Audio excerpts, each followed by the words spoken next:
We're finally going to be messing with my EVO. I'm going to show you everything that I hate about this thing. It's not going to be that it's an EVO. It's not going to be any of that stuff. It's going to be what the previous owner did to the car. I've had it for almost 2 months now, and I've only driven it 3 times. It died the last time I drove it, which I ended up finding out what that is. So interior, not terrible, right? It's missing the little foot sill there. But one thing that I noticed right away because of, you know, body work and stuff like that in the past is this. So this is the gas door and the trunk pop. And if you notice, it's primer. And so I was like, what's going on here? Oh no.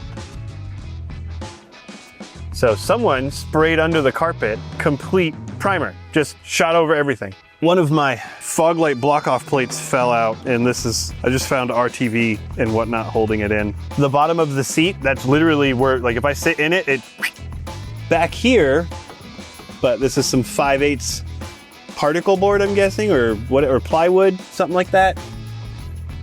It's got, yeah, whatever this was for, I'm guessing a sub or whatever it is.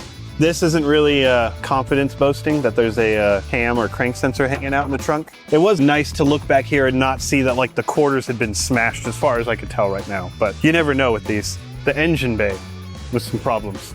We've got the struts, they're kind of blown apart, whatever. This is always a nice thing, you know, someone just decided to drill a hole into the car and route a boost hose for a boost gauge. Stuff just hanging out, relays. When I first got in the car or whatever, like the windows didn't roll down, so on and so forth. And I was like, okay, hopefully it's not regulators, but only the fronts didn't roll down. The rears rolled down. The power mirrors didn't work, so I was like, okay, I'll just have to see what's going on with that. When I was driving, I started messing with the fan motor for the blower motor and inside-outside air, and I was just kind of playing with that.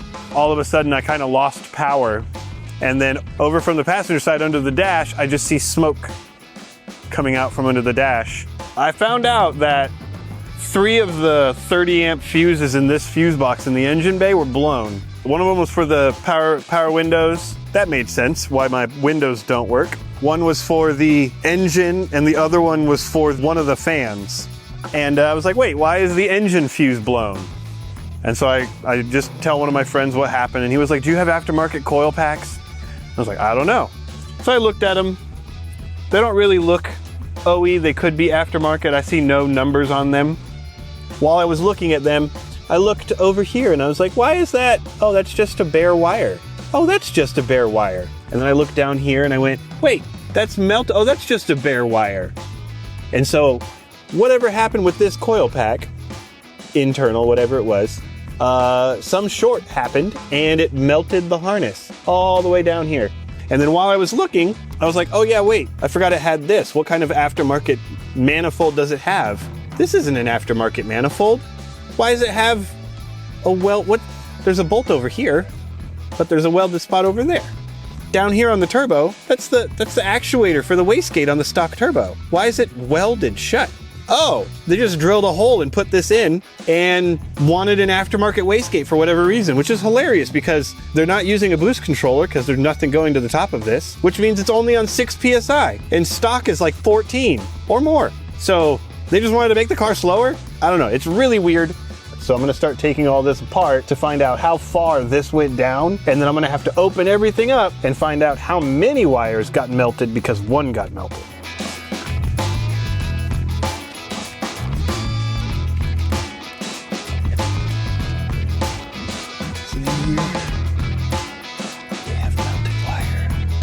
There.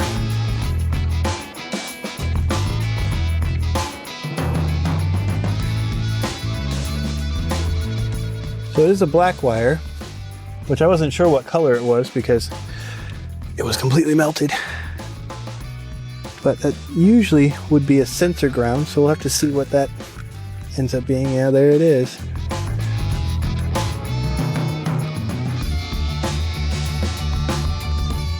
I got most of it cut away up to the firewall, and it's still melted right there. That means I gotta go under the dash because this goes right in there, and I'm just gonna start peeling off everything that goes to the ECU and see what the next option there is. So I ended up going under the dash on the passenger side of this vehicle, and I took off the ECU, or unplugged the ECU, and I start looking in there, and the Where the wires come through the firewall is actually behind the heater box. So before I start taking that out, because it looks like I have to take the dash out, I wanted to go back in the engine bay, just double check.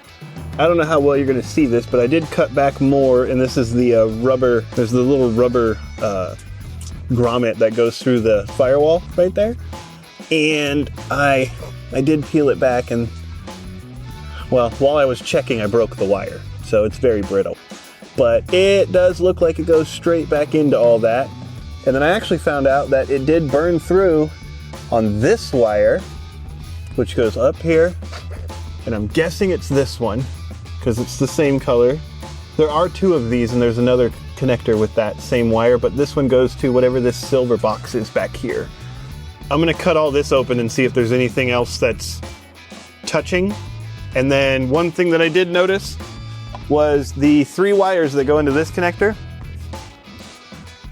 None of them have the same color as the one that melted. Literally, they didn't even solder this wire. It actually looks like, well, which one of these two? This green wire might be the culprit? Oh my God. They didn't solder anything or heat shrink anything. These wires just jumped each other. This is why you shouldn't touch cars. Yeah, looks like I gotta go under the dash. I found the wire. So this is the wire. And it did burn through on that one, but it's, you know, part of it. And it goes into, actually it goes back out. Does it really go back out? Oh boy. Well, I'm gonna get to replacing this and figuring out where all the wires go for it. Should be able to tape everything back up and throw the AC box back in, which I'm gonna clean out, cause that doesn't look too great. Well, I got the wire out, and now I'm gonna actually, I had to order I'm just got new connectors for this thing because I'm not dealing with that, but this is the wire that we have to replace, which is just a black one. I followed it in there, it broke. It went into the cabin, right? I literally, as far as it could go, into the cabin. It melted onto other wire. There was some other stuff in there. I finally found it when I was inside the cabin. I showed you guys that I found it. And then I looked at it and I saw it kind of just turned around.